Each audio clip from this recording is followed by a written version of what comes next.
you want to fix your back, first fix your core.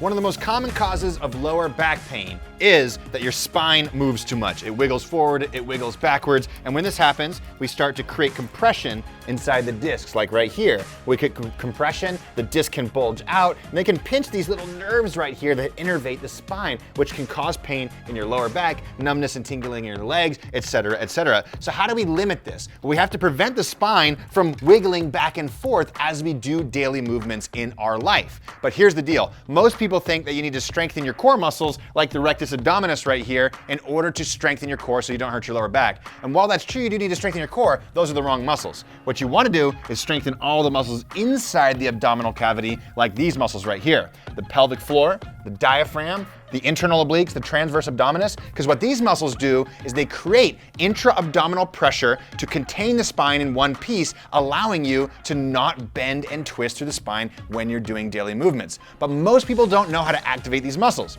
They tell you to do things like crunches, sit-ups, even things like planks, but none of these are going to teach you how to activate all these muscles at the same time. But there is a move that I'm going to show you right now that will teach you how to activate these muscles, activating your core properly and helping you reduce your lower back pain. And it looks like this. It's called the elevator. You can do it seated, lying, or standing, and at first it's gonna feel kind of weird, so stick with this for a few months because it's gonna make a huge difference on your back pain if you practice it consistently.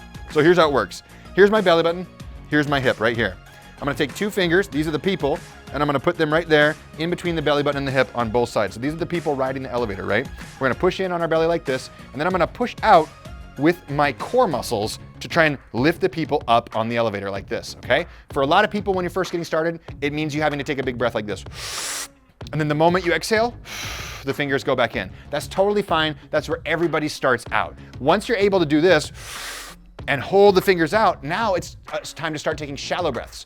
Inhales, exhales, little shallow breaths while maintaining the push out against those fingers. This is creating strength on all these muscles inside that abdominal cavity that we just talked about, right? Now over time, you can exhale all your air, it doesn't move. You can walk around, it doesn't move. You can move through your hips, it doesn't move. This is a sign that you're building a better mind-muscle connection with all these muscles deep inside your core that protect your lower back. This is so critical to practice when you're doing your movements, for any sort of workout, when you're walking down the street, or when you have lower back pain and you're having to do things like bend over and pick up. Practice the elevator consistently throughout the day and it will make that back pain go away.